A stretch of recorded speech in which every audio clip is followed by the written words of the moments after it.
Hello, hello, hello. How are you guys doing this evening? I was just watching some YouTube videos, so I'm gonna put these back in here. My cords. I gotta organize my cords in my car like I'm going on a road trip or something, which I'm not. But anyway, clean up as you go. How are you guys doing this evening? All right, let's get organized before we get started. It is cold out tonight. Oh, it says it's 54. This car is such a liar, straight from the pit of hell. It is not 54. It is like 40 degrees outside. Let's see what the Weather Channel says, because it is cold. I almost wore my hoodie, but I was like, no, I'll just wait and sit in the car until it warms up a little bit.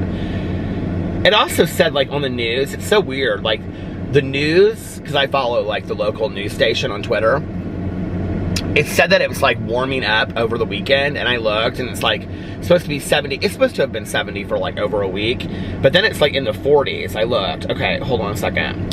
So it says it's 43 right now. My car says it's 54, so it's a liar straight from the pit of hell. I said something to Tanya the other day, and she goes, that is a lie straight from the balls of hell. And I said, Tanya, Jean, we don't say that. My Lord. Okay, so warming up this weekend. Tomorrow it's supposed to be 52. Monday, I can't believe it's Sunday already. These days are just blurring into each other. And then Monday 64, Tuesday 71, Wednesday 71, and then it drops to 49 again, 45, 48, 49 Thursday, 45 on Friday. That's cold. That's like snow weather almost. It got cold enough that night. 48 on Saturday, 51 on Sunday, 54 on Monday. I mean, we're almost to like May, and it's like this cold. 40s and 50s all next week. The highest it gets is 57, and that's a week from today. So, and that's the 18th of May. The 18th of May? That can't be next week, no. What's a week from tomorrow? Tomorrow's the 5th. Oh, next week is the 12th, because a week from tomorrow is Easter Sunday. And Easter Sunday, it will be 50 degrees. And that is when we are doing the live stream. Is this camera, like, out of focus on me tonight? I can't tell. People are saying that they like this camera a lot better. This is my new camera. But Easter Sunday at 4 p.m. Eastern Standard Time on YouNow, which is linked below, is where we will be doing the live stream discussion of Tiger King. I cannot wait. It'll be something fun to kind of distract us, don't you think? So how are you guys doing today? Well, let me tell you what I did, and then I have a story for you guys. First, though, I have to get ready to use my pineapple lip balm. Hi, how you doing? And then I have to put on my lip gloss. So I have an exciting little story to tell you guys. You're like, what? I'm like, oh yeah, I do. I have some exciting stories to tell you. This vlog is going to be dedicated to my old good Judy, who I will refer to as Fancy Flamingo. That was my nickname for her back in the day. But for the purpose of this video, I'll call her Judy. I'll just call her Judy. So anyway, there's a reason why I'm dedicating this video to my good Judy. My good Judy. Anyway, what did I do? Well, last night after I got off of the vlog, I'm like sitting here. Well, I went and got another Diet Coke and came back out in the car and said, because Alex is asleep. And I sat here and I listened to, did I finish Little Fires Everywhere last night? Had I finished it already? I think I had. And so I started Camino Island by John Grisham, and I sat out here and I listened to it for like an hour and a half, and played Words with Friends. And I'm just loving, like, catching up on words. It's so, I know it sounds corny. You're like, why are you sitting in your car? Well, it's too cold to sit outside on the patio, and Alex is asleep, so I don't want to put my AirPods in and just sit inside in a chair, so I sit out in my car. It's real nice. So anyway, and I'm real comfy. I sit back like this. Anyway, and I played Words with Friends. And what happens is, I'm playing so many games on Words with Friends, but like, at that time in the morning, like, if you really want to catch me to have like a back and forth, like, tennis match kind of game on Words with Friends, play with me at like 4 a.m. Eastern Standard Time. Like, get on there then, because that's like when I'm up. And there's only like 3 people that are like up that late at night. Like, Bunny is one of them, and I can't remember who the other 2 are. I can see their profile pictures, but anyway, And so we just like go back and forth because I'll catch up on all my games and then it just like goes back and forth because everybody else is asleep, see? So I listened to the audiobook. Okay, Camino Island by John Grisham. Now I used to love John Grisham books back in the day. I read like, I can't remember what I think the first book I ever read of his was The Firm. And then I read, I think The Pelican Brief. And then I don't think I ever read The Client, but The Client is my favorite John Grisham movie. If you've ever seen it with Susan Sarandon, it's so good. I don't remember if I ever saw, I think I did see the movie with Holly Hunter and Tom Cruise, The Firm. But anyway, I used to read a lot of John Grisham. I loved his books. And The Street Lawyer was one of my favorite books of his too. But I haven't read a John Grisham book in quite some time. And I recently just bought his book, The Guardians, or The Guardian. Guardians or The Guardian, here I have it on Audible. It's his newest book that just came out. And I bought it like as soon as it came out and I haven't listened to it. So I will probably listen to it this month. But I started listening to Camino Island. Hold on a second, where is it at? Okay, let me go underneath here. Library. Why is it not letting me pick all titles? Okay. I don't know why my, it's not letting me go in and do what I want to do with it. Or I finish unfinished books.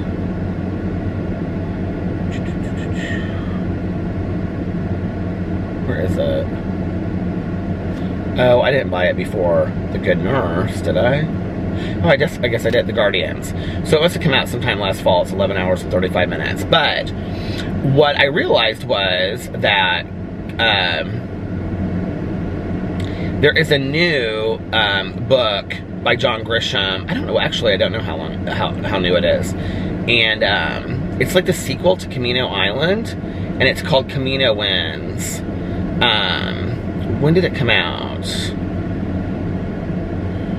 It says, welcome back to Camino Island. And I'm not going to read the rest of it because I don't want to know what it says, but it comes out April 28, 2020. So I'll be all ready for it when it comes out. So I started listening to it last night. Now let me tell you what happened. I started this thing on my, I need my Diet Coke. So first of all, let's get my Diet Coke going. Everybody loves that sound. Don't you love that sound? So many people are commenting on that sound. I know. Are you somebody that loves sounds like I do? I love the sound of windshield wipers and turn signals in a car when you're driving, and especially like late at night. And I love the sound of, today in my review video, I like opened the onion dip. I made a meal over on my review channel today, so you'll want to go check that out. But anyway, I opened the onion dip, and I love the sound that it makes when it pops. And I love the sound of a Coke can cracking open. It just sounds so fresh and clean. But anyway, fresh and clean. So, what was I trying to say? Oh, so I had done this thing on my BookTube channel. I think I talked about this just the other night on here. But I did this thing on my BookTube channel, last summer maybe, where I was gonna do like 2 like Pulp Fiction books a month. And because way back in the day, like when I first got sober and stuff, I loved reading those like Pulp Fiction novels. Not Pulp Fiction like, you know, like the movie, but I do love that movie too. I used to like the James Patterson, and that was when the James Patterson books were good. Like, I've tried so hard recently to read some James Patterson books, and they just are so like formulaic, and I don't know. I know people love them and love what you love, but I used to read, you know, like James Patterson and David Baldacci and Jackie Collins and Danielle Steele and who else? There was like 5 or 6 people that whenever they would put out a book, I was like immediately buying the hardback cover of it, and I was reading it, right? And I loved those books back in the day. Like, I could not wait until like the newest James Patterson book came out, and I would sit there and read it, because it was all to me like, you know, like working all day long, and then I would come home and I would just want to relax, and so I would sit there with like, you know, a fountain pop and a pack of cigarettes, and I would just like read 3/4 of this James Patterson book, like, you know, to unwind. And I loved it, and that was like a really like good way for me to like just relax back in the day, was to get into these kind of like just useless, you know, like stories, which no story is useless, but I just loved them. and I kind of put John Grisham kind of in that category as well. I put John Grisham in that category. Not that there's like anything wrong with their writing. It's just, it's not literary fiction. Let's just be for real, right? So, but I would read those and I just loved them. I just absolutely just devoured them. I loved them so much. I could just get into these, you know, stories. And so last summer, I started this thing where I was going to do 2 of them a month. And I think like the first month I picked like a James Patterson book and a David Baldacci book or something. And then the next month I picked like a Sidney Sheldon book, which I have read like one Sidney Sheldon book or 2 of them maybe in my life and loved both of them. And so I was like gonna continue that. Well, I didn't, because I just couldn't keep up with it. My reading was so bad last year. Unlike this year, I've read 25 books so far, which is crazy to me. So when I saw that the sequel to Camino Island was coming out, I had remembered that Mel, she like read a couple of those books at that time. And in fact, when we read Lucky for our book club from Jackie Collins, she went and read like the entire series of Lucky Santangelo. And so I remember Mel telling me that she loved Camino Island. Like Camino Island was really, really good. So I was like, well, maybe I should, you know, like read something that is just going to be like a total distraction. It's not like deep. Because at the time I thought like Little Fires Everywhere was going to be super deep or whatever, like when I was finishing up. This was like 2 nights ago.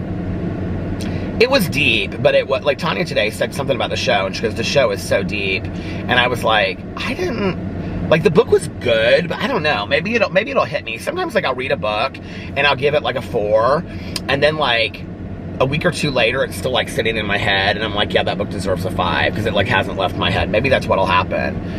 But I don't know, like I just, for some reason, I didn't dislike the book. I thought it was a great book.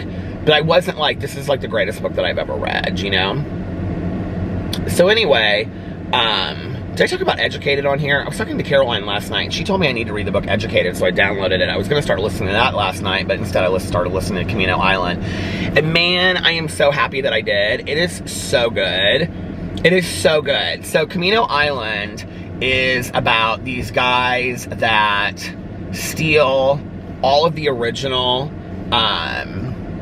F. Scott Fitzgerald manuscripts from Princeton University. And then it's like they're on the run and it's somebody trying to find out like where the manuscripts are. It's really, really good. And it all takes place in this like island in Florida that's very similar to Key West. And I just like fell right into the book. Like I'm like right now, I think I have 2 hours left of it. It's not a long book. It's like 8 hours and 45 minutes. And of course I listen to everything at 2 times speed. So yeah, I have 2 hours left of it. And then I'm probably going to listen to Educated. Educated was this book that my cousin Caroline told me to read last night. Here, did I read it to you guys on here? I think I may have read it on here last night. But Caroline said it was like the best book that she's ever read. If I read it last night, I apologize, but I'm going to read it again. Educated, I'll know in a second when I start reading it. I read it to somebody, I can't remember who I read it to. Oh, I did read this last night, didn't I? But anyway, I read this on here last night, so I'm going to start listening to that. I have so many books I want to listen to. What is all this?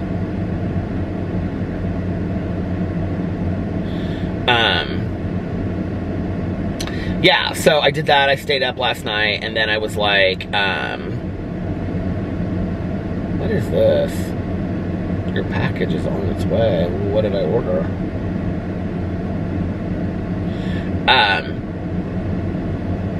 And then I watched 2 episodes of The Good Place, and then I went to bed. So I was up late again last night, which, whatever. I didn't stay up actually as late last night as I usually do. I think I went to bed, like I've been staying up till like 7. I think I went to bed at like 5:30 last night. Or something like that, I don't know. And then I got up today, and I made my coffee. I was in like a really, really good mood from the moment that I got up today, like just an incredibly good mood. And I made my coffee. And Alex had just made like, he made like chicken and rice.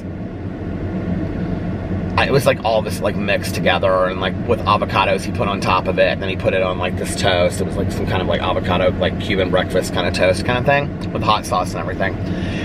I was not hungry. So he was like, I can make you some without the chicken. And I was like, no, I'm good.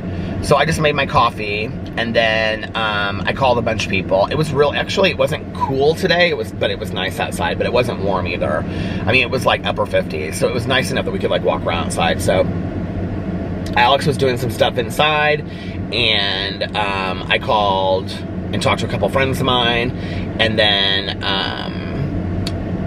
I came inside and I made videos. I started late on my videos, you know, obviously, like 4:30 or 5 I started, and I made a drama video. Well, I got my vlog up. Now what I do is, as soon as I get done vlogging, I walk inside and I start rendering my vlog, and then when I go to bed, like, I upload it to YouTube. So by the time that I wake up, my vlog is completely ready, which is why I'm like uploading really early. If you guys have noticed, the vlog's been up, like, you'll know when I get up, because when I get up is when the vlog goes up. Or sometime around then if I forget or something. So, I made all those videos, made a Peterisms video. I read 2.5 chapters. I started to lose my voice a little bit because I had made so many videos. So when I got to my booktube channel, I wanted to read 3 chapters, but like I got almost halfway through the 3rd chapter that I was reading. It was like chapter 21, and I had like 8 pages left, and I was like, I don't know that I can go on 8 more pages out loud, so I just cut it off. And that was it was like a 27-minute video or something like that. And then I was gonna review this one thing for my review channel, but I was like, I want to do just like a fun haha video, and so I did a cooking video on my review channel, how to make homemade mac and cheese. To go over there and check that out. And then, while everything was cooking, I kind of hung out in bed and talked to Alex and just hung out with him and the dogs. Boo Radley was so weird today. Like, he didn't want to eat all day today, and we couldn't really figure it out. And he seemed completely fine, but like, he wouldn't eat a treat, and he wouldn't eat his dinner or anything. It was so weird. And then, like, when I was in the kitchen and I was getting dinner ready, he like came over and he was like wagging, like he was like, thought I was making his dinner or something. It was real weird. And like, we had tried like 4 times to get him to eat his dinner, and we kept on pulling it up because we didn't want Tucker to eat it. So I took his dinner, and he will not eat his dinner anywhere but in his house, his little crate, because that's where he's always eaten. Like, when Pee-Pee would eat in the kitchen and Tucker would eat in the hallway.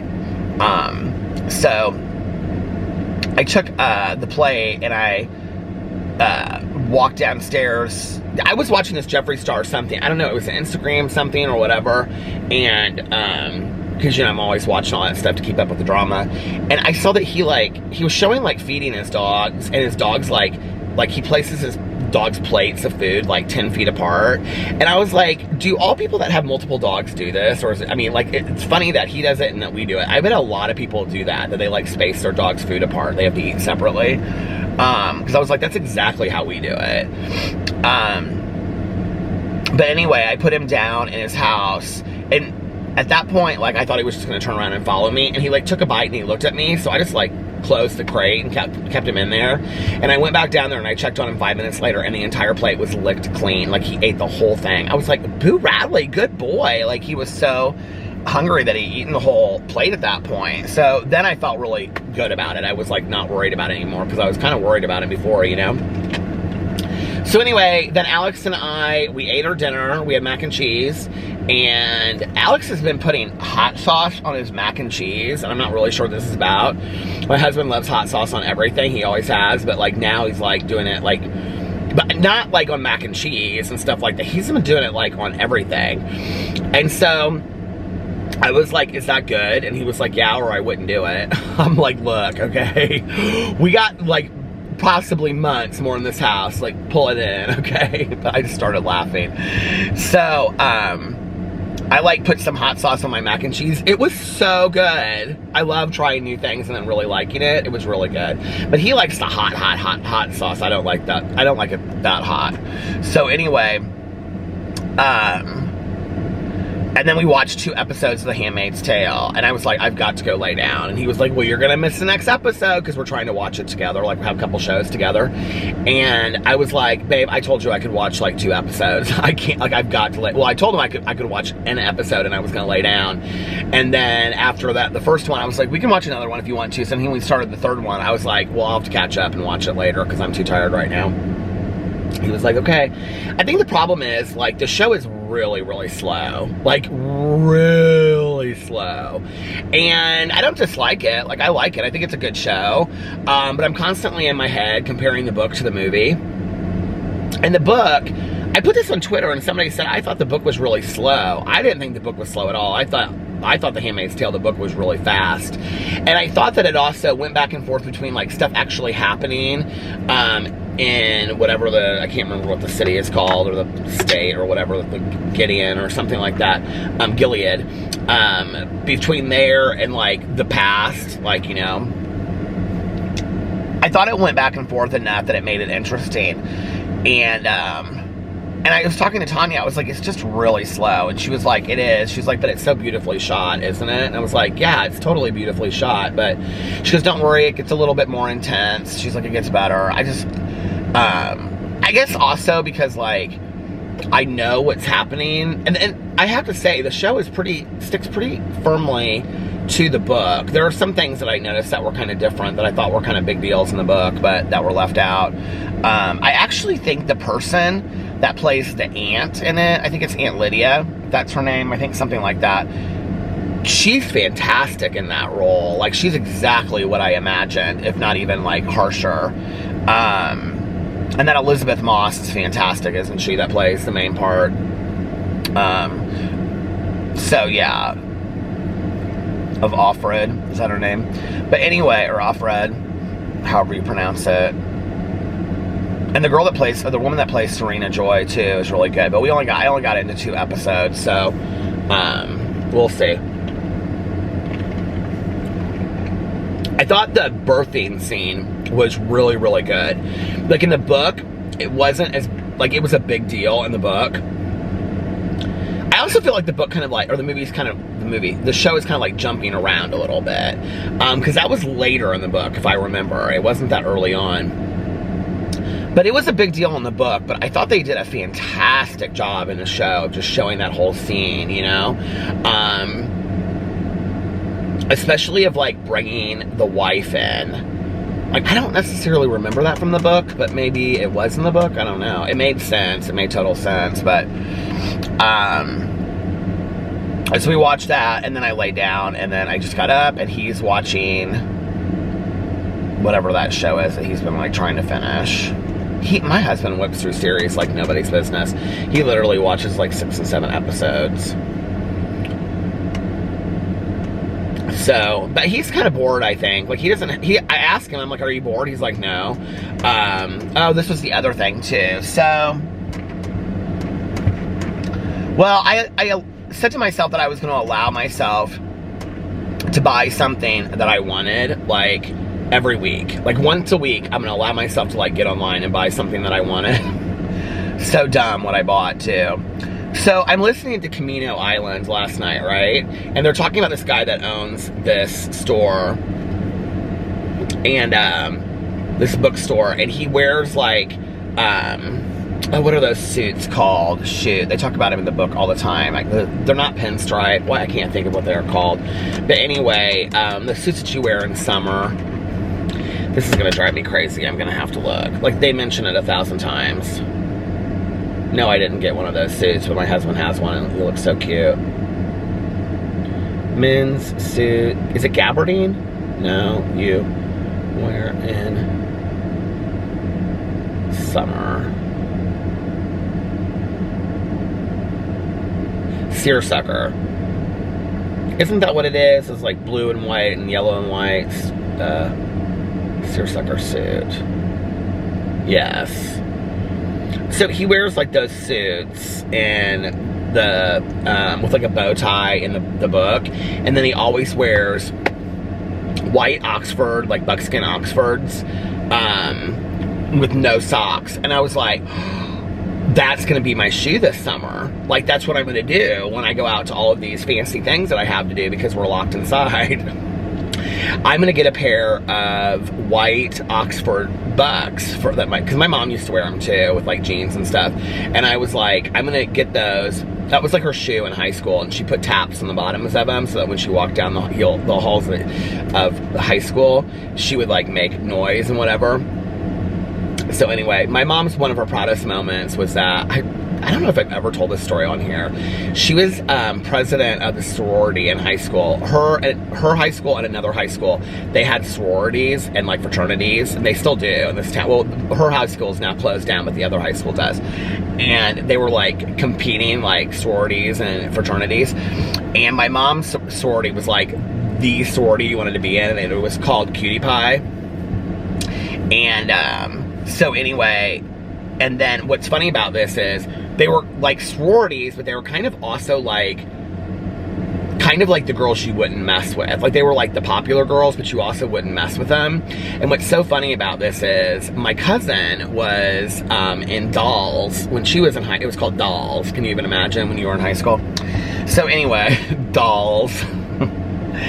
And when we went to Las Vegas for my wedding, we were sitting out by the pool one day, and I have this friend of mine that Caroline's friends with too, but she went to high school with her, and they were like friendly in high school, but they weren't like super close or anything.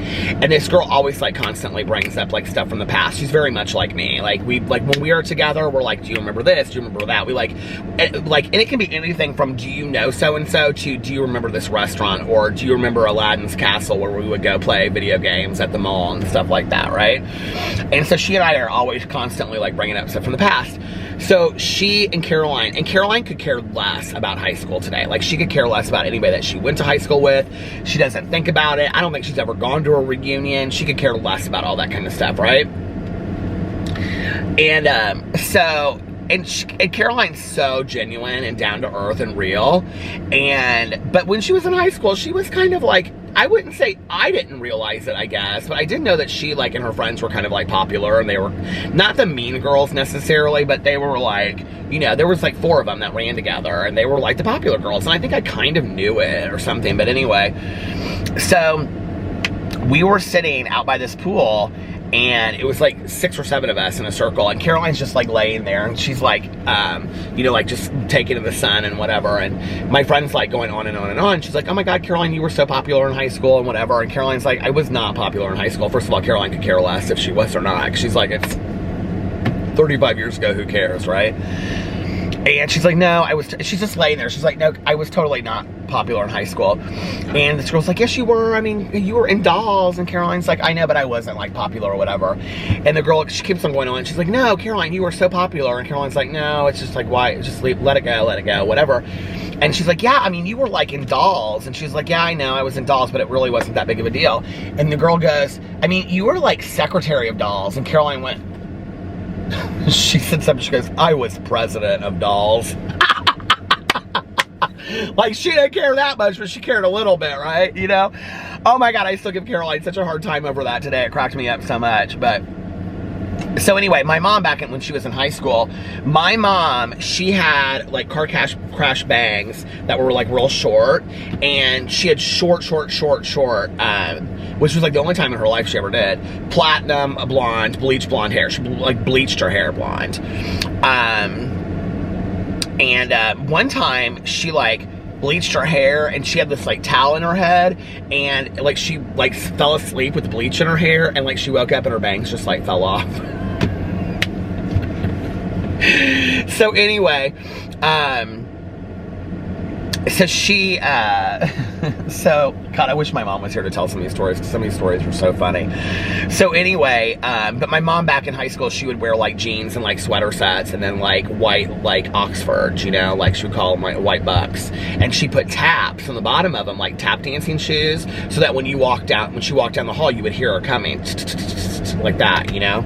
She's always so proud of that. Anyway, her being in Cutie Pie, like, they would make these recruits, like, she would snap her fingers, and can you even imagine my mother? ruthless. And they would have to carry bags of candy, and she would go like that, and they had to open it, and they had to carry everything that she liked, her favorites. And so, like, each one of the members of Cutie Pie had, like, somebody that they would just snap their finger. My mother would tell that story. She's like, isn't that so horrible? She'd be like, I can't believe I used to do that back in the day. And she would get called in. It's gonna stop. Hold on a second. I'm kind of living for the fact that this camera goes a half an hour instead of shorter than that. And then my mom would get called in, like, the principal's office, she said. And she said she was, like, this real mean lady. And she would call her in there, and she would be like, now you're going to tell us all about this Cutie Pie. And my mom would not, like, open her mouth. She wouldn't say anything about it at all. And then she went to college, and she became a hippie. And that's what happened. Truth of the nature all day long. She said her roommate played, like, was from, she had this roommate of hers, my mom, her first year in college, that was like upstate New York, like near Syracuse, and her dad was like some huge bigwig at some company. My mom was so poor growing up, and she like went to their house for Thanksgiving. She went home with them. My mom was like, I'd never seen anything like this before. And like in the summers, this girl had like gone to Europe, and she had gone here, and she had gone there, and she'd experienced all this kind of stuff. And so she played like a 12-string guitar and a xylophone and all this kind of stuff. And she introduced my mom to all different kinds of like music, like folk music. And this was like in 61. This was not like 69. This was like early, you know, of like Woody Guthrie. No, like Arlo Guthrie days. Is it Arlo? Which one's earlier? Woody Guthrie's the earlier one. Arlo Guthrie's his son. Like back in those days, you know. And my mom like fell in love with all this kinds of art and all this kinds of music and stuff through her roommate, and who was one of her dearest friends till the day that she died. But so why am I telling the story? Oh, the white bucks. So yeah, I got on Sperry last night, and they had white bucks that were $175 marked down to $69, and I was like, I'm getting them. And I'm gonna sit on my front porch in my jean shorts and my white bucks and read this summer if I can't go anywhere. And I'll be happy. So that was my buy. I purchased. So that was my little thing. And then Alex got some weed eater, so we can like, I'm like looking at my walk, so we can clean that up and get that going. Yeah, and that was about our day. I took a nap. I'm still having really weird, like, I wouldn't call them nightmares. I'm having really weird dreams at night. Like, when I'm sleeping, I'm just like, I don't know, it's just, they're all kind of like about stuff that's going on right now, like, which is weird to me. Like, I don't know if maybe it's in my head more than I thought it was. I will tell you this, like, I was talking to Tanya tonight, and Tanya was like, today's like the first day that I've been like really stir crazy in a while. And I said, well, what's going on? And she's like, I just like not leaving my house. It's like, she's like, I feel like I want to go to the store, but I don't really need anything right now. And she's like, but by Monday, I'm going to need stuff. And she was like, I would go this weekend, but they're saying that Saturday and Sunday are going to be like the worst days to go to the store. And she was telling me that one of her friends like drove by Kroger, and that Kroger was just as packed as like Thanksgiving, which is crazy to me. And so I said, I totally feel you. I said, like, I feel so much better now that we went, like, I woke up today, and I don't know what it was. Like, yesterday, I felt good yesterday, but I also felt, like, a little anxious. I wouldn't even say I was, like, stir crazy or that I had cabin fever, which I probably did, but I just, you know, I just feel like I just was edgy, you know what I mean? But when I woke up today, and I knew that we had everything that we needed in this house for the next month, with the exception of a plumber to come and fix that hole, which hasn't changed a whole lot since yesterday, thank God.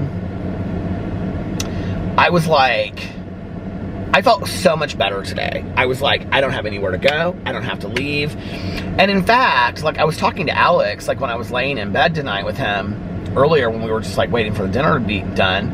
And I said, there's even a factor to this that, like, if money were not an issue, like, you know, I mean,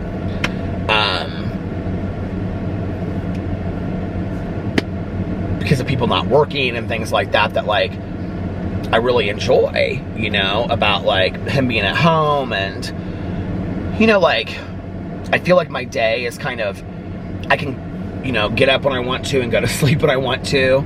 So, like, for me, it fits, and he's been going to bed later, and so our schedules are more matching and aligned right now, so I'm seeing him a lot more, you know, and it's like, so I, you know, make videos for several hours a day, and then I'm done, and then, like, it's just he and I in the house, and kind of like, you know, and I can he can be on the computer, and I can lay right next to him and read a book, which I've been doing, and stuff like that. I'm in, like, some of these graphic novels, and, you know, there's an aspect of it to me that's very, very peaceful. Today, I just was like, I don't know what it was, but I do believe that it was like, there's nothing that I need or want right now for the next month. Like, I'm completely fine. Like, I have no reason, you know, to necessarily go back out to get anything. I just looked down, I was like, well, gas at some point. But, I mean, not today. I don't need that. You know what I mean?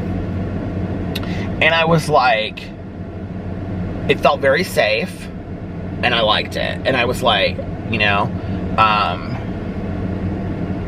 that would be the one thing that I would recommend if you can do it, is like, because we made a very specific list of like what essentials we needed to get us through a month. Like, we looked to make sure that we, you know, like what we needed, and we didn't overbuy, and we went through and purchased the things that we wanted, and the wanted and needed. And then the other things, we like decided, like, if we run out of them, there are things that we can, I mean, anything you can get online, but like, you might not be able to get, like, you know, a gallon of milk within like a day. Like, you might have to wait a couple days, but that's not necessarily a necessity anyway, you know what I mean? None of this stuff really is. When you start looking at it, you start really looking at the difference between what your wants and your needs are. So what was I gonna say? So yeah, so like, I don't know, like, I would maybe recommend that, like, if you have that as an option. And I almost think it's kind of easier when it's just like one or two people, like if you're like alone or you live with somebody else, just one other person and some dogs or whatever, or cats, to like make a list of what we need for the next month. When you have a family, you know, of like 5, like, it's hard because you've got meals to make and you've got like snacks and all that kind of stuff. But for us, it was easy because we're like, okay, well, these are things I can eat on nights that we don't want to eat together. These are things that we can make together as meals, you know, pasta and things like that. And we were like, what do we need for a month? What are snacks that we like? What are things that we can order online that we'll be completely fine with? You know what I mean? And then that was what we did. And it was like, you know, so. And I feel much better having done that and not needing to like leave the house and go anywhere. All right, so let's get into why I said this video was dedicated to my good Judy, who I refer to as Fancy Flamingo. So,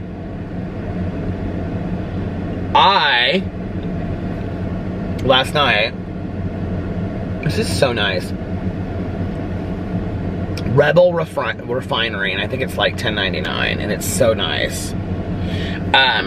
Can you see it? Like, nice camera. Oh, look at that. You can see it. See how it's all, it's like real rubbery, and it like, it's so fun. This little light of mine, I'm gonna make it let it shine. This little light of mine, I'm gonna let it shine. See, that's why I never did well at church camp. Anyway, I think I only went one day. I told my mom, I'm not going back. She never made me.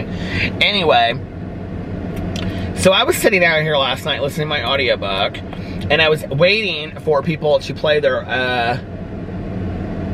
turn on, what do you call it? Words with Friends, and I was happening to check my email, and I got an email from my good Judy of like 25 years ago, okay?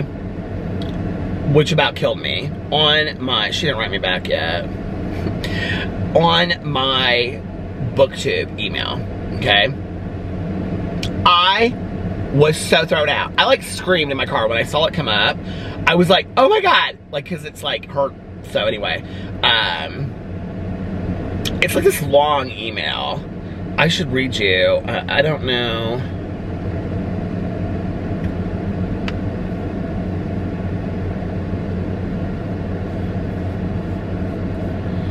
she was like, she looked me up and she found my booktube channel. And so she said, I just started listening to you read your book. I was missing you and wondering how you're doing. And then other than your hair color and facial hair, you haven't changed one bit. Sorry, cliche, but you look great. And if I close my eyes, it's like time goes back in an instant. And I'm looking forward to listening to your book. And then she goes on and she tells me some things that with her family here. Now, she lives in Berlin now with her husband. So she goes on here and she says, she talks to me about how she knows how things are like in Indiana because she's got some family that lives here. She says, but I do hope you're okay. This is such a crazy time. Shit went down in Germany as far as the panic. Buying a couple weeks before anything at all happened to us. You might remember, blah, blah, blah. So she was talking about like how she was cleaning stuff and she's like, but we're fine. And then some things they're feeling like they're missing out on. And anyway, so she said, if you read this, let me know how you're doing. She's like, she didn't think I was going to read it. And I'm like really editing out things because there's a lot of like really personal stuff in here. But I was so excited when I got it. I was like, oh my God, we have probably not talked. I've like emailed her one other time. I feel like I should look in here and see.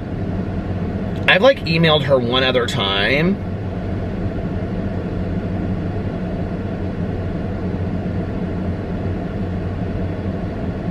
It's like the only email that's pulling up. Yeah. We emailed one other time years ago. Yeah, it's not pulling up any other email. So, I mean, it would have had to have been 7, 8 years ago. And we talked on the phone probably 10 years ago for like 10 minutes. Other than that, I have literally not talked to her since, I mean, like right around the time that I got sober, I think. No, scratch that. Because she and I used to drink together. Like she was my before Tanya good Judy, okay? I mean, we were diehard good Judys. We used to talk about how we were gonna get married if we like made it to 30 and we weren't dating anybody. And we lived together for like 2.5 years before I got sober. And we shared a bed during the majority of that. Like we shared a queen bed during the majority of that.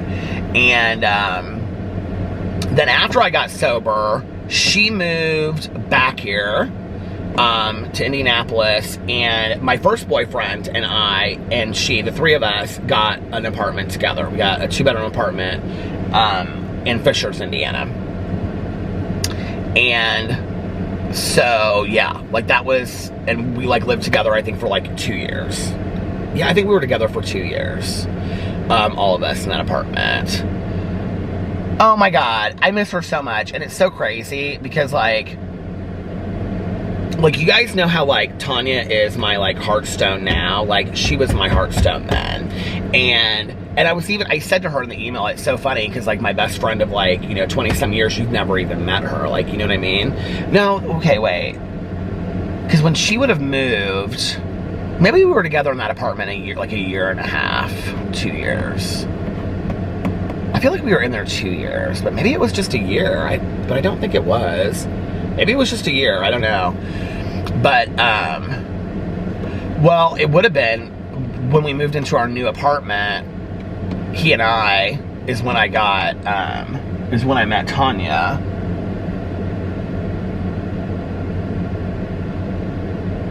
Yeah. So.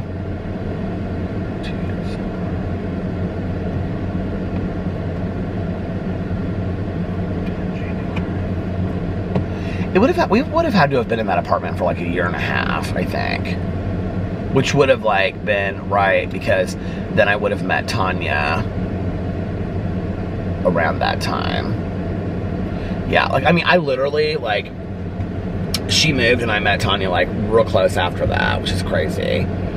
But anyway, I was thinking about all these times that she and I had together. Oh my God. She always, like, her costume du jour to go out. Now you have to remember, this is like 90. So we met when I was like 19, 18? Something like that. Anyway, we were friends, know how old we were when I met. Maybe 19? I think I was 19. And so she would always wear like jean shorts, all ripped up and cut up, and then she usually wore like stockings underneath it. You know, like what are those called? Those shoot, why can't I think of what those stockings are called that have the holes in them? Fish. What are they called? And then she always wore like a tank top, and then she wore this like black biker jacket. That was like her thing. Fishnet stockings. She used to always wear those, and then she would wear like, she had these like high heel Mary Janes that she would wear, real short bangs, and she colored her hair like burgundy. And everybody said she looked like Gwen Stefani from No Doubt. I'll find a picture of her and I'll show you. She looks dead up like Gwen Stefani from No Doubt. And so we would go out on the town, and we would, oh my God, it's so funny because she was really good friends too. If you guys watched my videos from when Alex and I went to LA, my friend Allie that I did the video with, she and I and my good Judy, we would all hang out together at raves. Oh my God, back in the day. But mostly we went to mostly like these bars, and we went to like OP's and Talbot Street. No, not Scratch. Talbot Street wasn't around yet. OP's and NYC and the Metro. All of these horrible bars in Indianapolis, but we had so much fun. And they were, oh my God, the 10 and Club Cabaret. All of these clubs. Oh my God, it was so much fun. This one time we went, they had this like fashion show in Indianapolis, and she wore this blue dress, and it was like this vintage looking dress, and it was like kind of like a really it came to like mid-thigh. And then she wore these like white she always wore Mary Janes, like high heel Mary Janes. I don't even know where you get those. Fredericks of Hollywood or whatever. But then she wore these white like patent leather Mary Janes, and then she had her hair like poofed up, you know, like, and pushed back, and she had it like in this like white like plastic patent leather like headband, and she looked just like Priscilla Presley. And we went to this fashion show, and Priscilla Presley, or maybe like a I don't know, Night on the Town, Alice in Wonderland. And this fashion show is at the Vogue, which ended up being the place that I went to the last night before I got sober. And they had this, they were like doing some like, I don't know, it was like this fashion show of like 4 fashion designers that we went there for. And this one guy had like, okay, you have to understand, like, in all of these stories, we were literally 3 sheets to the wind. I mean, we were so drunk. I mean, and that is what everybody knew us for, was like just being a complete mess, which is not a proud moment, right? But some of these stories are so funny. And I remember she like walked on stage, like, I was like, what is she doing? Like, real confidently, I was just like standing to the side. She like, they had these stairs on the side, and they had this like long runway out, and this person on the end was like using this whip, and she like walked up on stage, drunk as a skunk, okay, walked to the end of the stage, took the whip, and she went like that, and like the crowd went crazy, and she started just like taking this whip over her head, and they just let her be a part of the fashion show because everybody thought it was like supposed to happen. Thank God. We would walk out of this bar called OP's back in the day. So here was the thing, okay? We were such horrible drunks that, well, first of all, one of the things that we would do is like, we would like be hanging out with people and talking to people and like having to go to an after party. We didn't really go to a lot of after parties, and I'm gonna tell you why. So we would just all of a sudden leave. Like the next day people would be like, we wondered where you went, like we were worried about you. I was like, oh, we just left, because we didn't want anybody like stopping us and telling us that we couldn't go home. And it was really, really bad. And I mean, this is almost kind of like a lead, but we drove so many times when we had no business ever driving, you know? So anyway, we would go to the grocery store. We would stop at the grocery store on the way home, so that we could buy like liquor on Saturday nights for Sunday, because you couldn't buy liquor past 2 o'clock in Indiana, and I don't know what the rule is now, but we would buy liquor enough to have it for Sunday as well, because you couldn't buy liquor in Indiana on Sundays. Now you can, I think. So, but then we would get home, And we would keep on drinking and staying up late and listening to CDs. I remember waking up and just like ashtrays turned over on the living room floor. We had been like up all night long talking and like playing CDs just everywhere. We just listened to we listened to the Cranberries, that Zombie CD. We listened to CDs one after another. I had the soundtrack to Shortcuts. We used to listen to that all the time. And we would just sit there for hours, and like I can remember we would get wine and just like those huge jugs of wine in a box, and we would take the bag out, and we would sit there and get like those big gallo things of wine and drink it because they were like $4 and something. I remember this one time, it was like the middle of winter. Okay, so this is so bad, this story. She had this shitty, I think it was a Celica or a Supra. I think it might have been a Supra. But anyway, she parked this beast, okay, in front of my apartment, and then it died, and it wouldn't move. Oh my God, I forgot all about this. And it literally was there for like an entire winter. I mean, it didn't go anywhere, okay? I drove everywhere. And at one point, like, we pulled in from something, I can't remember, but like, every other car had been like cleaned off. Like it had snowed like 2 feet, and her car had like 2 feet of snow just sitting on top of it. Oh my God, we could care less. We did not care. But anyway, so when I met her, this is so bad.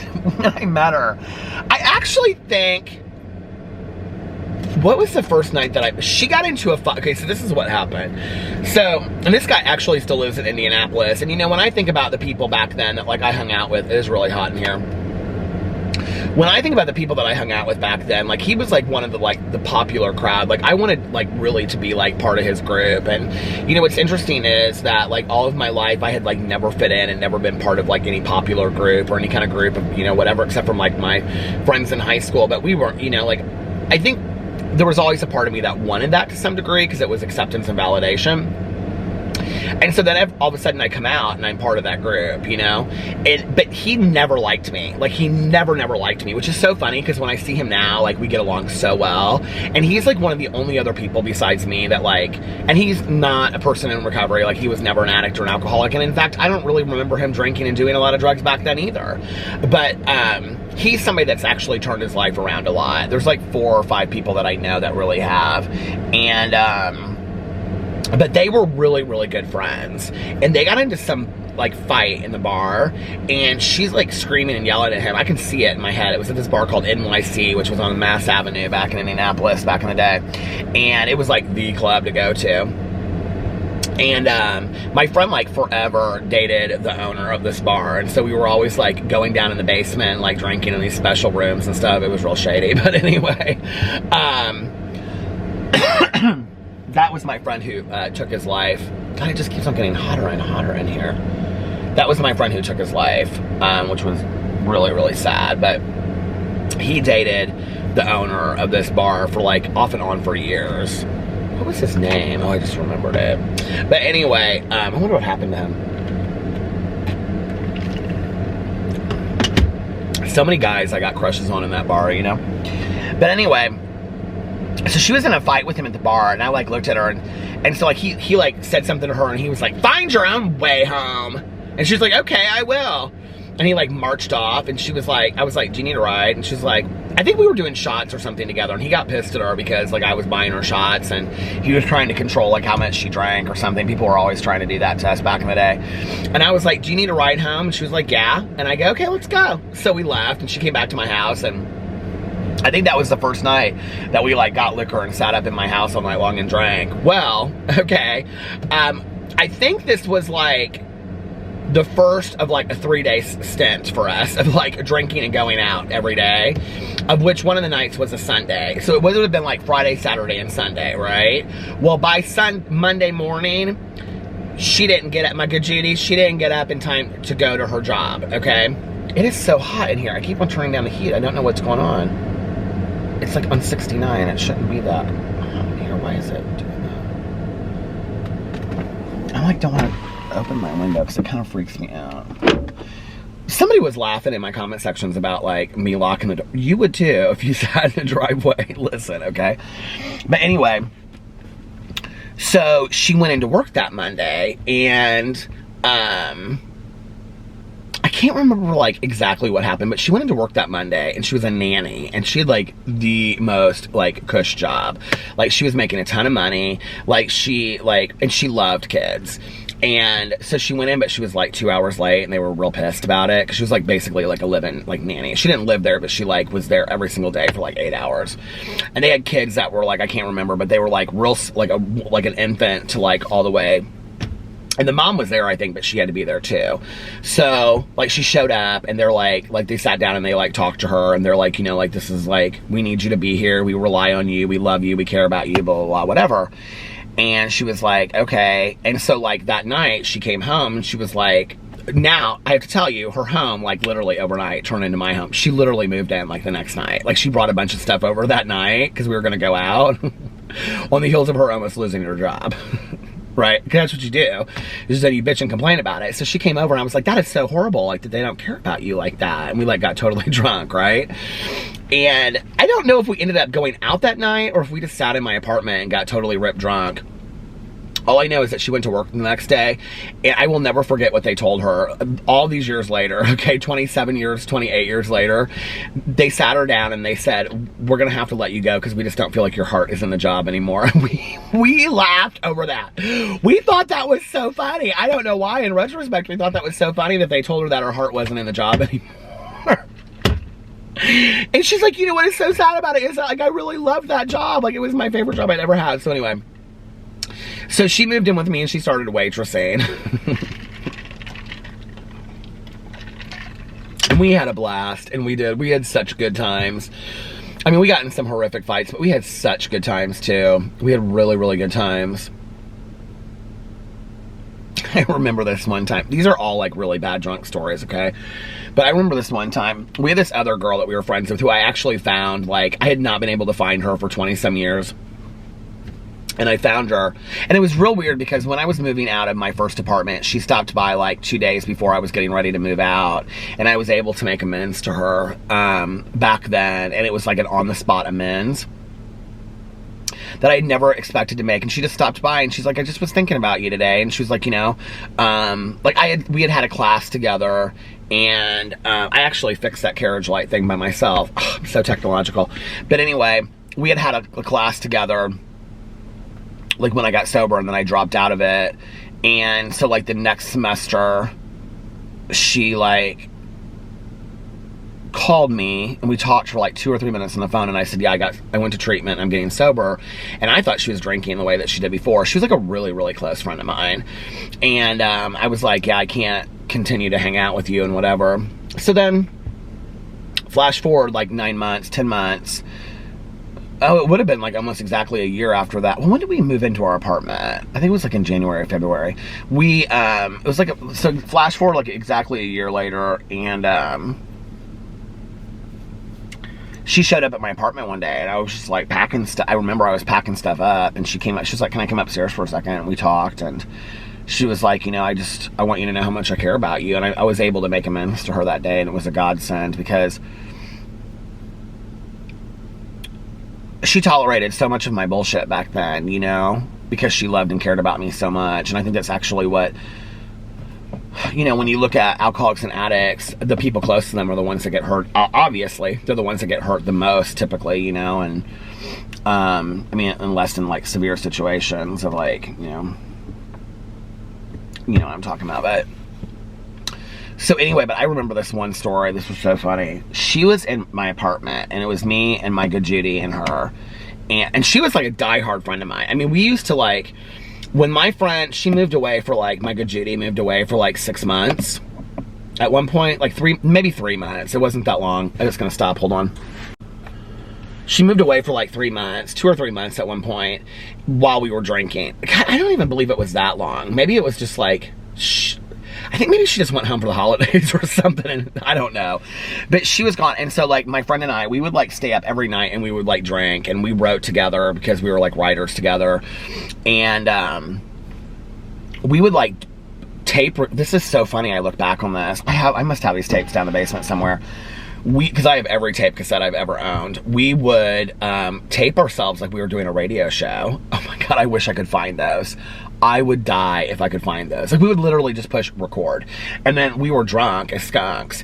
And we'd be like, hi, this is the late night radio show. And this is your host, Peter. And we would just sit there and talk. And then we'd be like, now we're going to play Zombie by the Cranberries. You know, it was so funny. I don't remember why we did it, but we just did. So anyway, one night it was she and my good Judy and myself, and we were wasted. And we were absolutely wasted. And I was standing at the counter in where my kitchen was. And, you know, I had that phone that, like, it was like it looked like a cordless phone, but it wasn't a cordless phone. Do you know what I'm talking about? It had a cord on it. Okay. So I had that phone. And she was in my papasan chair. And she kept on, like, standing up. And she'd be like, no! And she would, like, run over at me. And I'd be like... And she was, like, way past drunk. And I looked at her, and I'm, like, drunk, but I'm not that drunk, right? Like, I'm still, like, I'm buzzed. Like, I'm not even, like, close to it yet. And I looked at her, and I said, you pull this shit one more time with me? And I said, I'm calling 911. And she stood up, and she was like, no. She was, like, so drunk. And so I, like, picked up the phone, and I was like, 911. And then I, like, hung it up real quick, because I got real nervous. And my friend, my good Judy, looked at me, and she goes, did you just call the police? And I was like, well... I don't know what they do today, but I'll tell you what they did back then. They literally called back in 2 seconds, okay? So I got the police on the phone. She's now, like, over there in the corner. I'm like, shut your mouth. My other good Judy's just sitting there with her legs crossed, smoking a cigarette like this. Probably a glass of wine in her hands, you know? This isn't my, like, Judy that, like, emailed me. This is the other girl, okay? And I'm, like, trying to, like, calm her down, and she's, like, in this papasan chair. And so they're like, they said, they called me and they said, I can't remember what they asked me. They said, are you there alone? And I said, no. And they said, well, who else is there? And I said, I have 2 friends here. And they said, do any of the other people that are there live there? And I said, yes, one of them does. And they said, well, whose name is on the lease? And I said, my name is on the lease. And they said, well, who is the other person? And I said, Judy. And then the other person, they said, who is the other person? And I said, she's just a friend of ours. I said, we've been drinking. Things got a little out of hand. It's fine. And they're like, okay, do we need to come out there and check things out? And I'm like, no. And they're like, could you put one of the other young ladies on the phone? So I hand the phone to Judy, right? And Judy gets on the phone and she's like, yeah, everything's fine. Don't worry about it. Blah, blah, blah, whatever. And they're like, can we speak to the other young lady? So my friend gets on the phone. Judy and I are looking at each other at this point like we are screwed. Okay, she's going to say something crazy on the phone and they're going to come out here and we're all going to go to jail. So she gets on the phone and she's completely fine. And she's like, no. She's like, everything's fine, whatever. So she gets off the phone, we get off the phone, we're like, everything's going on. And I'm like, you need to settle down. And she's like crying and she's like sobbing at that point. And she's like, I'm so sorry, I don't know what happened, blah, blah, blah, blah. I don't want any of us to go to jail. I'm like, we have had a nice night. Like, why are we fighting? Like, let's just sit around here and get drunk, you know? So anyway, 15 minutes later, knock, knock, knock on the door, it's the police, and we all freak out, right? So I go down there and I'm like, you know, buzzed, but I'm not like wasted yet. And I'm trying to hold it together. So I go downstairs and I like answer the door and it's the police and there's like 3 of them standing there. And he's like, combined with your call and a neighbor's complaint, which I was like, are you kidding me? Because my neighbor at the time, we would sit there and listen to him, like he and his like roommate, like they would like scream and yell at each other and blast their music till like 5 o'clock in the morning. And my good Judy and I, we would sit there. I like almost said her name so many times. My good Judy and I, we would sit there and we would just be like, this is crazy. You know? So anyway, these 2 dudes that lived over there, oh my God, talk about like bros, like that whole kind of thing, right? So the air feels so good. So the police come and they're like, what's going on? And I'm like, there's nothing going on. And I talked to the police on the phone, like, we're fine. And they're like, well, what happened? And I said, look, we've all been drinking, okay? She's drunk. We're a little tipsy, blah, blah, blah. They're like, is everybody over 21? And I'm like, yeah. So we show them our IDs. Like, they come in, and they're like, can you bring them down there? So I bring the 2 of them down there. This girl is drunk as a skunk, right? So we're showing them our IDs, and they're like, well, who's on the lease? And I'm like, this apartment's in my name. And they said, who else lives here? And I said, she lives here, and I point to Judy. And they're like, well, what about her? And I said, she's just a friend of mine. And he goes, do you want us to remove her from the premises? And I was like, no, because I was not having my friend get arrested. Do you know what I mean? And she looked at me and she goes, what do you mean? You said you wanted me to leave. And I'm like, shut up. Like, I didn't say it, but I was like, oh my God, seriously? And he looked at me and he goes, are you sure? And I said, yeah, she's in no position to leave. I said, she can stay here till the morning and then she can leave in the morning. And he goes, are you sure? And I go, yeah, I'm totally fine. So he checks it out with them. He's like, are you okay? To both of my, you know, friends. And they're like, yeah, we're fine. And so we close the door, everything fine. We're quiet, okay? So we get upstairs. We're like, no more drinking. The drinking's done for the night, okay? We're so over at that point. I think Judy grabbed a bottle of wine and we went into the bedroom. So, or something like that. I don't think we were really done drinking. Maybe a bottle of vodka, I'm not sure. Because this is what it would explain the rest of the story. So anyway, I looked at my friend and I said, you're sleeping on the couch, okay? Like, I said, can you just handle it out here and just sleep on the couch till the morning? She's like, you don't want me to go, I can go sleep in my car. I said, no, you're not gonna go sleep in your car. I said, this is ridiculous. And I said, just settle down, sleep on the couch. I said, we can talk about it in the morning. I said, or you can just leave. I said, but just sleep on the couch, go to sleep. Just like, it's done, like this is over, right? She's like, okay. So she, so we go in the bedroom and we like close the bedroom door and I think we're like in there smoking cigarettes and drinking or I don't know. We go to sleep at some point. So we wake up in the morning, okay?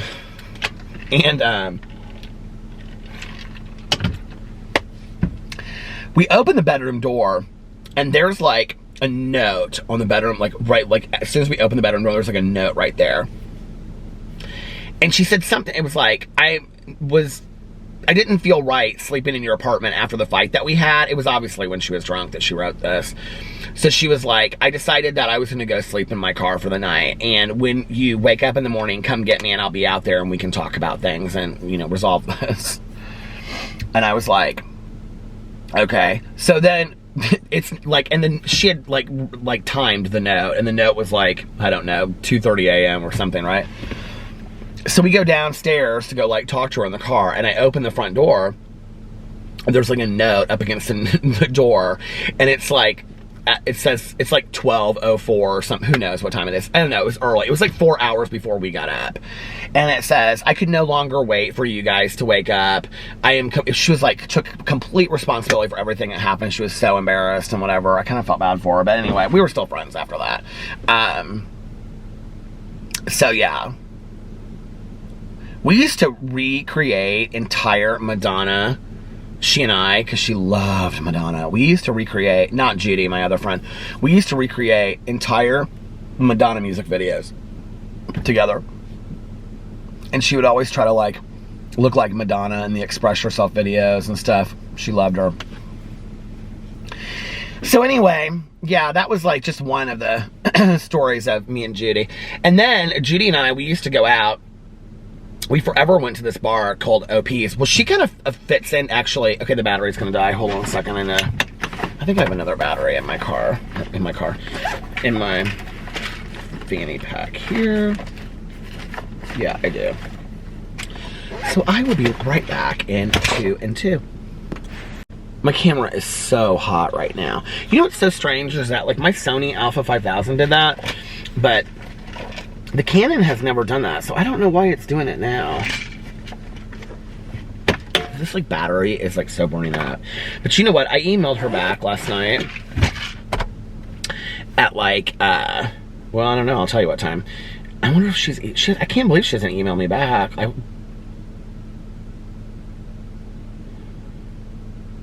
just says Friday on it. I thought for sure I get an email from her today. Anyway, we used to go out to this, I was gonna say she has a part in the her Baumeister thing. Okay, so this is what happened was funny. So, not funny, but it started kind of my whole interest in that whole thing. So, her Baumeister, the Fox Hollow Farms, if you haven't watched my vlog, it's my most viewed vlog that I've ever done. We did a paranormal experience overnight at the Baumeister mansion where, so her Baumeister killed 29 gay men in Indianapolis between like 87 and 96 or something like that. So anyway, I'll tell you about that in just a second. 96, he died in 96, and I got sober in 94 and a half, 95 and a half, 96 and a half. Yeah, she and I would have lived together for like after I was like in our new apartment, we would have lived together for like a year and a half, 2 years. And then she moved out of state because we actually watched on investigative reports. So this is the story. So, okay, the Herbaumeister thing. So she and I used to go out all the time to this club called OP's, Greg's. Now it's called Greg's. I think back then it was called OP's, Our Place. Well, we were sitting there after we were like had stopped going out a whole lot, and I was sober and she was working like 2 jobs, and my boyfriend at the time was working 2 jobs, and we were living together and we were having a great time, and we were, you know, she wasn't even really drinking. I mean, she would maybe every once in a blue moon. My boyfriend wasn't really drinking ever, you know, hardly ever, unless we went out and then they might each have like a beer or something. But it was like we were working out all the time in the gym. We were like, you know, going swimming late at night. We were watching movies together. It was like a very like innocent kind of clean time. And so I remember she and I would sit there, we would watch movies, because my boyfriend at the time, he worked late. Like, he had 2 jobs. He worked in like this music store, but he also did room service for the Marriott. Oh my God, he would bring us the most delicious desserts. So anyway, but he wouldn't get home until like 2 or 3 o'clock in the morning. So she and I would watch movies together. Like, we loved scary movies, and we would sit there and watch these movies, and she would be like, let's go to the grocery store before we like started the movie. And she'd be like, I want something salty and I want something sweet. And so we would always get chips and salsa, and then those like orange, you know, those orange candies that are like shaped like orange, you know what I'm talking about? Like orange slice candies, orange slices. We would always get those together. But anyway, and she was a complete freak when it came to hockey. She was obsessed with hockey. And so she would sit there and she would watch like Rangers games, and she would head to toe have like Rangers like jersey. I think Mark Messier from the Rangers was like her favorite hockey player. Is Mark Messier from the Rangers? If I remember that, I'm gonna lose my mind. She was like obsessed with him. And she had this like jersey, and she would sit there and she would wear this jersey and this hat and everything while she was watching the game. That cracks me up so much. If Mark Messier plays for the Rangers, I'm gonna lose it.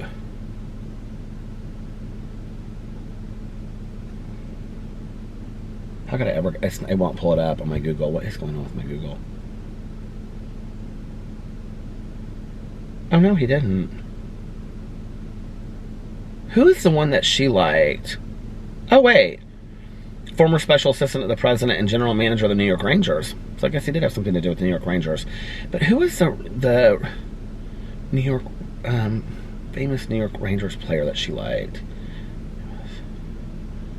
I told her in my email she should watch his vlogs. I was going to dedicate it to her.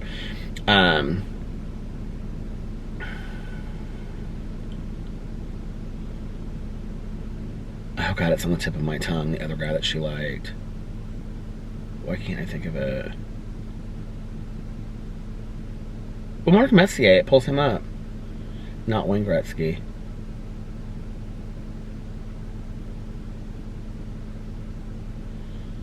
I wonder if she still watches hockey. I don't know who any of these other people are. So it must be him.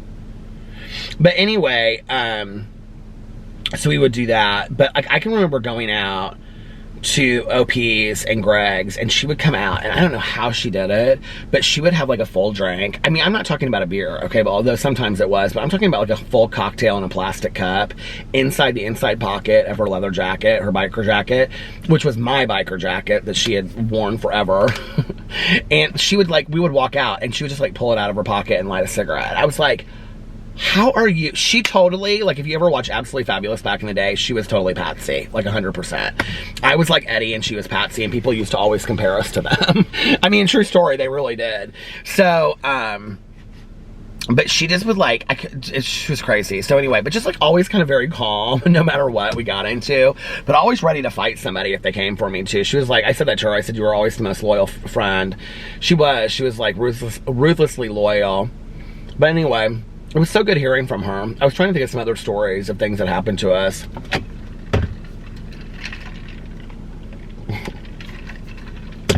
It's all like drinking and drugging stuff, but I do remember this one time. We went to this party, And it was like a pre-going out party or something like that. Oh, okay, it was like the day before Thanksgiving, I think. And she and I, like, were going to this party, and we had told everybody, like, it was somebody's birthday party. Because I can remember being there, and we were, like, in the kitchen. It was I remember whose it was. It was this other girl that we knew, and it was her birthday. And we're like, what do you want for your birthday? We'll get you anything. And she's like, no, you don't have to do that. We're like, no. Like, we had literally no money. Like, no money ever, okay? Oh, this is what I was going to talk about. This one night we were in the apartment, and we got back with, like, we were drinking and stuff. And we were so hungry, and literally I had no food in my apartment ever. And so I was like, I am so hungry. And she looked at me, and she goes, this is so gross in retrospect. She looked at me and she goes, I have a box of shells and cheese and some salsa in my car. And we all both ran down to her car, this like Supra or Celica or whatever it was. And we got this, she had like a box of shells and cheese in her car and some salsa. And we made this macaroni and cheese. And then we like threw the whole jar of salsa in and mixed it. We thought it was so good. Have you ever like late at night, like when you're like that wasted, you're like, you'll eat anything. We were like, oh my God, this is so good. Anyway, back then my favorite meal was Whitey Castile White Castles, but I still love it to this day. But I haven't had White Castles in forever. I still do love the Impossible sliders though from White Castle. But anyway, so what was I gonna say about going out to the bar? Oh, this one time, so we were at this party, and I don't know like why we told this girl that we were gonna do this, but we're like, what's your favorite kind of alcohol? And this was before like all the fantastic different kinds of alcohols, you know? And she was like, I swear to God, I thought I saw somebody just walking down the street. That freaked me out. And I think they moved like one car out in the driveway and put another car in the driveway or something. I don't know. But anyway, I was like, we were like, what's your favorite alcohol? This was like, okay, so this was like, if we were out on like a Friday night saying this to our friend, the party was on Saturday, right?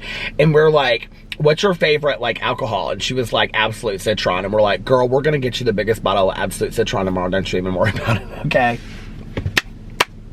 Oh my Lord, I can't believe this. I totally forgot all about this. So, I was like, that whole day, we could not figure out where we were going to get money for this Absolute Citron. We wanted to go to the party and we wanted to go out so bad because we could get people to buy us drinks. Like, that was never a problem.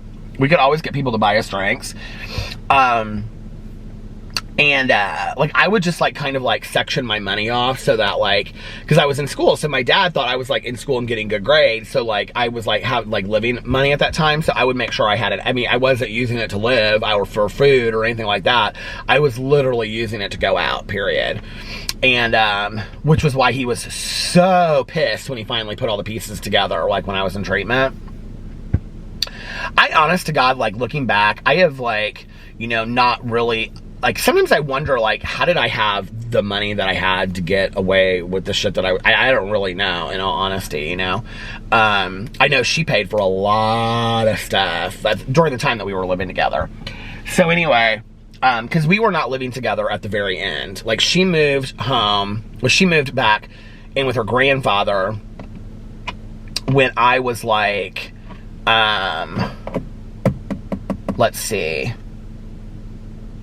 I don't know when she would have moved in there.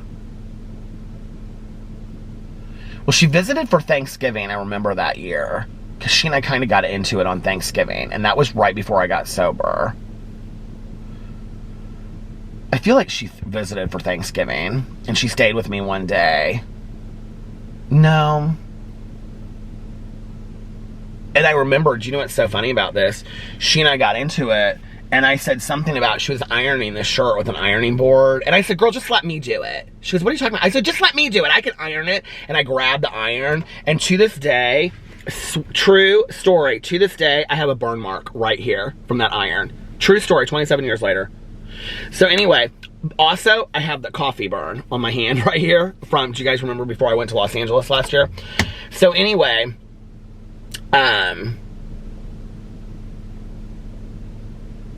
I don't know when she would have moved back there, but like that last 6 or 8 months, I was by myself living in the apartment, and she sent me letters and money all the time. Like, she would send me like a letter literally like every other day, and she was working at Applebee's in the middle of nowhere, Kansas, and she would send me $20 here and $20 there and whatever, and that was a lot of like how I would like drink some of those days.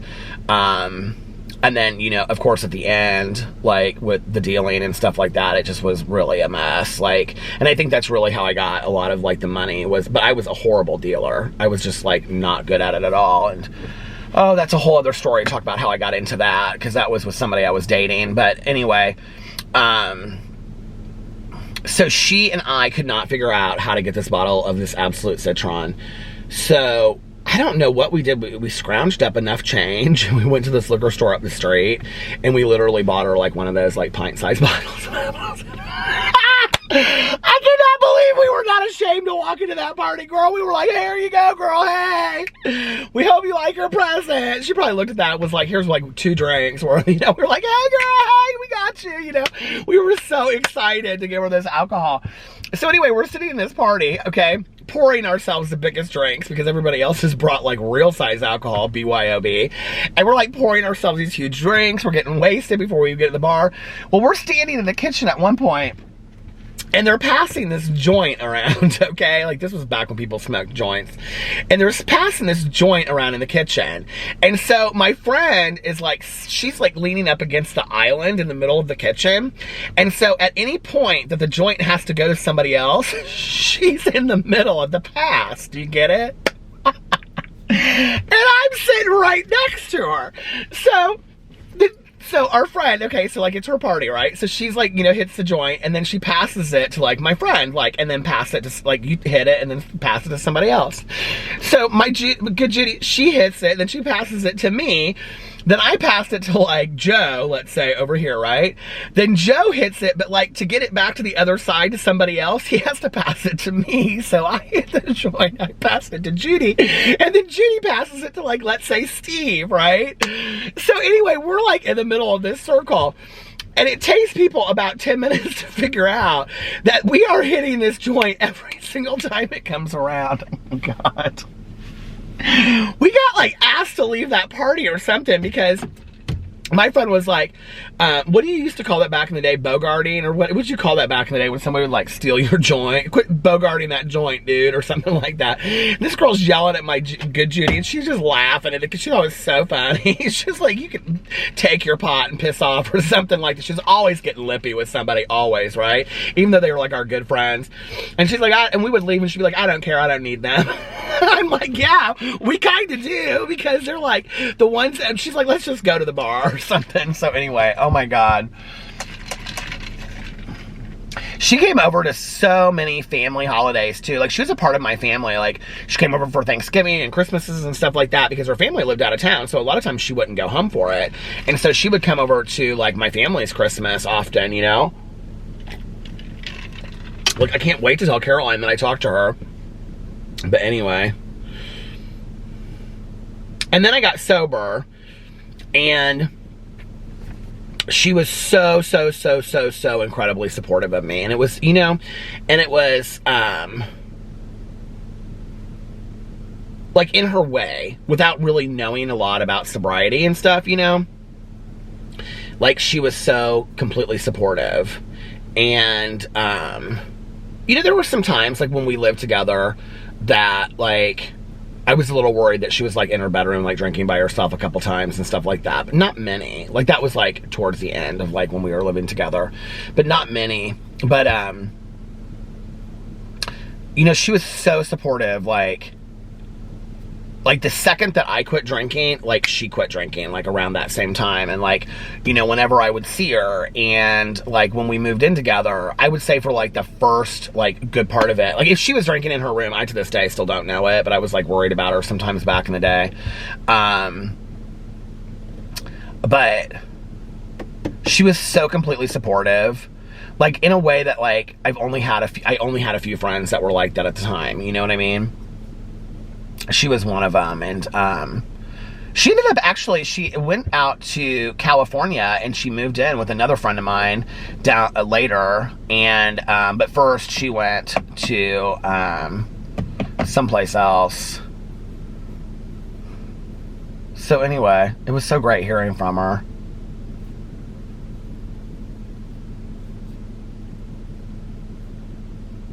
do you know, like, when you're younger and you think, like back then, there was not a day that I didn't either talk to her for an hour on the phone, even when we lived states apart, you know, or we didn't spend the whole entire day together or whatever. And I look back on that and I think to myself, like, I never thought that there would be a time in my life that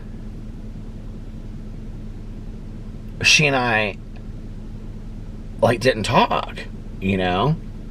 It was funny because in my email I said something to her about, like, she was obsessed with Marilyn Monroe, and she said, I'll be dead by 36 like Marilyn Monroe. And she's older than me by a couple of years. And I said, well, girl, you were wrong, in my email back to her.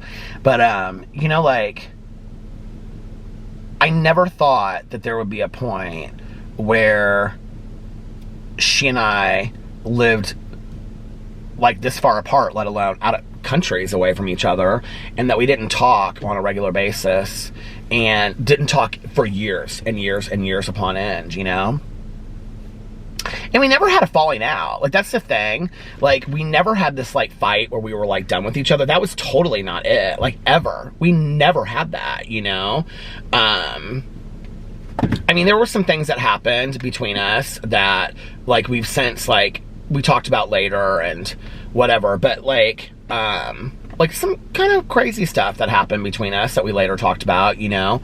But,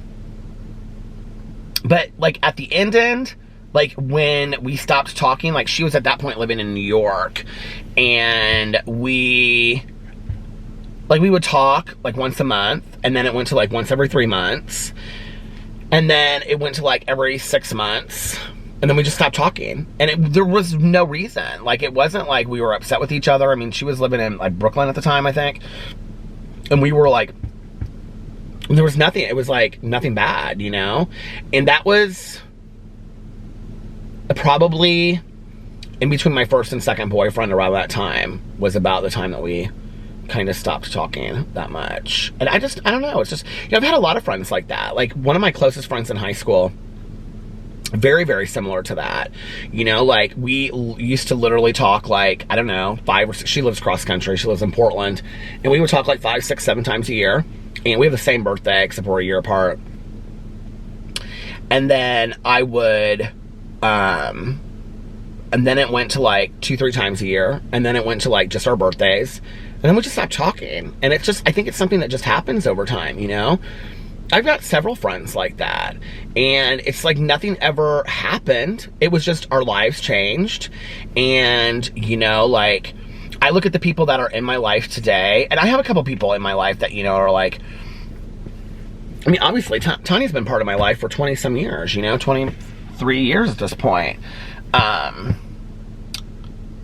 But, you know, what's interesting is, like, the people that are in my life today are people that are very current in my life, I think, like, that, and I think this is, like, my cousin, like, when she talks about, like, high school, like, she has really no interest in that, because with the exception of, like, 3 of her friends from high school, and my cousin had a lot of friends in high school, but with the exception of, like, 3 women that she is still, like, talks to, but not even on a regular basis, like, they'll come to, like, when my aunt and uncle died, they, like, came to all of that stuff, because they were so close with my aunt and uncle, and, like, I think, like, one of them, or 2 of them, she kind of, like, talks to, like, around holidays and things like that. Other than that, it's not like she's getting together with them for, like, dinners and lunches. She just doesn't, you know? And I think she and I are, like, I always thought I would be the one that would stay in contact with everybody. Like, I always did. But, like, as I get older, like, I realize, like, I miss those people like crazy. But, like, I have, like, my circle is so small of who I see, you know, and who I talk to. I don't know, maybe I need to reach out to some of those people. I think maybe that's what I'm going to do this week, is kind of reach out to some of those people and be like, hey, what's going on? And talking to them. It'd be nice to do. Just kind of call them up out of the blue and see, like, you know, what's going on with them. I miss them, I do. You know, they're really the people that have, I would say, they were architects of my soul as I grew up, because, you know, like, as I was growing as a person, as a human being, they were the people that, like, formed it. And,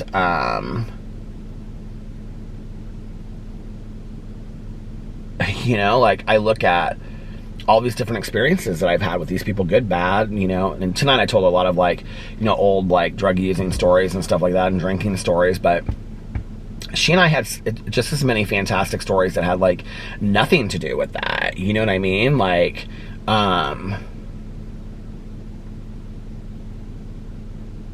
I mean, the majority of our friendship was she and I mean, I think about sometimes too, like the similarities between like, well, I've just been thinking about this since, you know, but like the similarities between like Tanya and me and my friend Judy and me.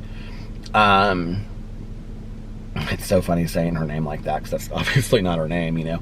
But anyway, in that like I would say the focus of both of those friendships are like sitting around talking, having fountain pops, just driving. I mean, she and I used to do that all the time, you know, long before Chris was ever in the picture, just sitting there.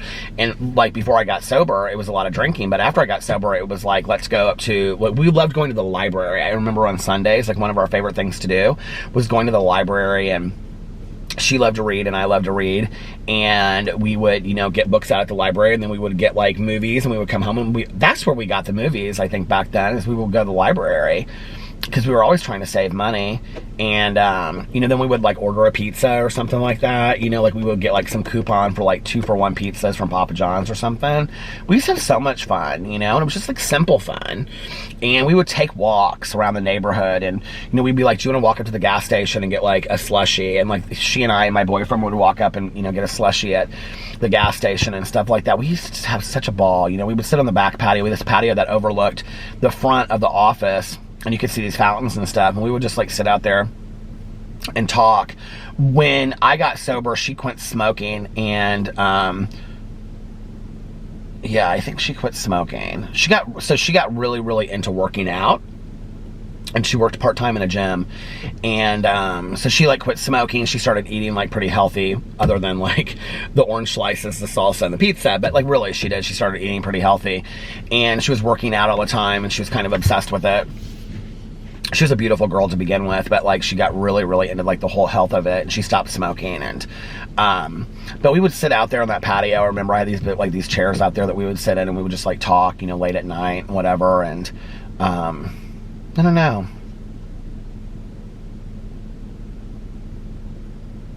It's interesting, like when you talk to people from your past and you think like it's kind of like reconnecting to old parts of your soul scrapbook, so to speak, you know what I mean? Like, I don't know. So hopefully we'll talk. I asked her that if we could Skype. I said, I want to Skype, let's Skype. So maybe when she emails me back, we'll figure out a time to Skype, and I'll talk to you guys about that. But anyway, I'm gonna get off here now. So, but if you're watching this, darling, I love you, and this one's dedicated to you for some of the funny old stories from our past. And, you know, maybe one day I'll tell some other funny stories on here of hers and stuff. But anyway, so I'm going to get off here now, and I'm going to listen to a little bit of my audio book, and then I'm going to go in and watch an episode of The Good Place and go to bed. So anyway, I hope you guys are having an amazing Sunday, unless you have other plans. But like I always say, don't have other plans. Make the most of your day. Do something really fun today. Do something spiritually minded today if you're a spiritual person. You know, I think getting, you know, like doing some kind of like meditation or deep thought, or even just sitting outside if you're not a spiritual person, and just sitting outside and listening to the birds, or being part of the universe, or just listening to some like really relaxing music, I think can always kind of like get us centered to like going into the next week. Although every day just kind of flows into each other at this point. It doesn't seem like every day is just, you know, whatever.